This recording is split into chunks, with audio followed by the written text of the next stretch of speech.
Ona görə aqil insan, yəni təqvalı, imanlı insan Ramazandan sonra bu 6 günü zay etməməlidir. O 6 gündə tut, madem 30 gün tuta bilmirsən, 6 gündə rahat bir şəkildə tuta biləcəksən, bir ilin mükafatını, oruc mükafatını qazansan ki, bir il oruç tutmuş kimisən və sən də bunu istəyirsən Şəvvalın əvvəlində et, istərsən Şəvvalın ortasında, istərsən sonlarını et, hər bir halda 6 gün orucu tut. Bu mükafatı əldən verməmək üçün, yəni aqil insan gərək belə şeylərdən faydalansın.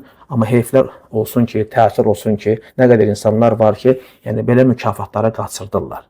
Bir il oruç tutmaq olar mı dalbala? Təsəvvür edirsən 360 gün hər gün oruç dursan. Gör nə qədər çətin olar. Zaten şəriətimizdə də ən əfsəl oruc bir gündən birdir. Yəni nafilə orucları ən yaxşı bir gündən bir. Davud əleyhissalam orucu belə olub, bir gündən bir tutub və bu da ən Allaha sevimli olan oruclardandır. Lakin təsəvvür et ki, sən hər gün dalbada oruç dursan, bu 360 gün edir. Bunu kim bacarır? Lakin 6 gün tutursan, o 360 günün orucunun savabını qazanırsan. Allahu Akbar. Ona görə gərək özümüzü bu xeyirdən məhrum etməyək, xeyrə can ataq, xeyrə tələsək, az əməllə böyük mükafatları əldə etməyə həris olaq. Allah da kitabında buyurur ki, "Fəstəbiqul xeyrat", xeyirxah əməllərdə yarışın, çalışın və biz də bu əməllərdə gəlib çalışaq, yarışaq, özümüzü xeyirdən məhrum etməyək. Allahdan istəyirəm ki, Allah Teala bizləri bu ayda, Şaban ayında da bu 6 günü tutmağa, 6 gün oruç tutmağa bizlərə müvəffəq eləsin və bizlərə o bir ilin oruç savabını yazsın. Subhanakallahumma bihamdik, əşhədu en la ilahe illə estağfiruka və etûbu ileyk.